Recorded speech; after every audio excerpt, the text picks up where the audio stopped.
ഓരോ ദിനവും ഖുർആനിനൊപ്പം നന്മ വഴി 247 ദിവസം. സൂറത്തുൽ ബഖറ 238, 239. അസ്സലാമു അലൈക്കും വറഹ്മത്തുള്ളാഹി.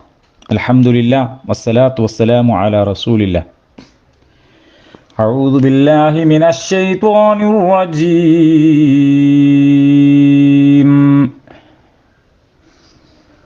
حافظوا على الصلوات والصلاة الوسطى وقوموا لله قانتين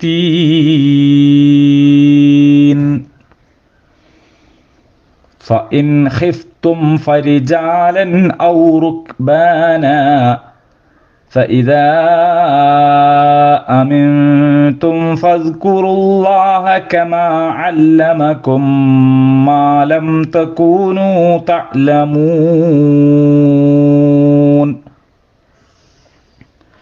നമസ്കാരത്തിൽ ജാഗ്രതയുള്ളവരായിരിക്കുവിൻ.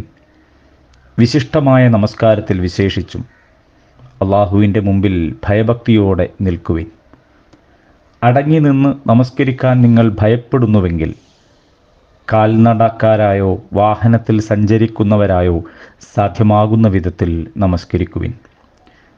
സമാധാനാവസ്ഥയിലാകുമ്പോൾ നേരത്തെ നിങ്ങൾക്കറിവില്ലാതിരുന്നത് അള്ളാഹു പഠിപ്പിച്ചു തന്നിട്ടുള്ളതുപോലെ തന്നെ നിങ്ങൾ അള്ളാഹുവിനെ സ്മരിക്കണം. ഇസ്ലാമിൽ ഭൗതിക ജീവിതവും ആത്മീയ ജീവിതവും എന്നിങ്ങനെ രണ്ട് ജീവിതമില്ല. ജീവിതം ഒന്നേ ഉള്ളൂ, മനുഷ്യ ജീവിതം. അത് ആത്മീയതയും ഭൗതികതയും ഇഴചേർന്നതാണ്. അതിൽ ഇബാദത്തും ഇടപാടുകളും പരസ്പര ബന്ധമില്ലാത്തതല്ല. ഒന്നിൻ്റെ അനിവാര്യതയും പൂരകവുമാണ്. 5 നേരം നമസ്കരിക്കണമെന്ന കൽപ്പനയും വിവാഹമുക്തക്ക് മത്താഴ് കൊടുക്കണമെന്ന കൽപ്പനയും ഒരേ അള്ളാഹുവിൽ നിന്നുള്ളതാണ്. ദൈവത്തോടുള്ള വിധേയത്വ പ്രകടനവും മനുഷ്യ ജീവിതത്തിൻ്റെ സംസ്കരണവുമാണ് രണ്ടിൻ്റെയും ലക്ഷ്യം. നമസ്കാരത്തിൽ നിന്നാണ് ശരീഅത്തിനോടുള്ള പ്രതിബദ്ധത ഉരുവം കൊള്ളുന്നത്. നമസ്കാരം ജാഗ്രതയോടെ നിർവഹിക്കപ്പെടുമ്പോഴാണ് ശരീഅത്തിനോടുള്ള അനുസരണവും വിധേയത്വവും അർത്ഥവത്താകുന്നത്. ഇസ്ലാമിൽ ആരാധനാ കർമ്മങ്ങളുടെ പൂരകവും ഫലവുമാണ് അതിലെ ധാർമ്മിക നാഗരിക നിയമങ്ങളുടെ പരിപാലനം. വേറൊരു വിധത്തിൽ പറഞ്ഞാൽ നമസ്കാരത്തിൽ തുടങ്ങി നമസ്കാരത്തിൽ അവസാനിക്കുന്നതാണ് ഇസ്ലാം അഥവാ ഇസ്ലാമിക ജീവിതം. ഈ യാഥാർത്ഥ്യമാണ് ഖുർആൻ സൂക്തങ്ങളുടെ അസാധാരണമെന്നും അവ്യവസ്ഥിതമെന്നും അവിശ്വാസികൾക്ക് തോന്നാവുന്ന ഈ ക്രമം പ്രതിനിധാനം ചെയ്യുന്നത്. ഖുർആൻ ജീവിതത്തിൻ്റെ പുസ്തകമാണ്. അതിൻ്റെ താളം ജീവിതത്തിൻ്റെ താളമാണ്. അതിൻ്റെ ക്രമം പ്രകൃതിയുടെ ക്രമമാണ്. ജീവിതത്തിൽ മനുഷ്യൻ്റെ ആവശ്യങ്ങൾ, ആഗ്രഹങ്ങൾ, സുഖദുഃഖങ്ങൾ ഇവയൊക്കെ ഓരോന്നോരോന്നായി ഓരോ ദശകങ്ങളിൽ കേന്ദ്രീകരിച്ചിരിക്കുകയല്ല. എല്ലാം എല്ലാറ്റിലും ഇടകലർന്ന് കിടക്കുകയാണ്. ആ ക്രമരാഹിത്യമാണ് ജീവിതത്തിൻ്റെ ക്രമം. അതുതന്നെയാണ് ജീവിതത്തിൻ്റെ സൗന്ദര്യവും. പ്രകടമായ ക്രമരാഹിത്യത്തിൽ അദൃശ്യമായൊരു ക്രമമുള്ളതിൻ്റെ നിദർശനമാണ് ഈ സൗന്ദര്യം. പ്രകൃതിയുടെ കാര്യവും വ്യത്യസ്തമല്ല.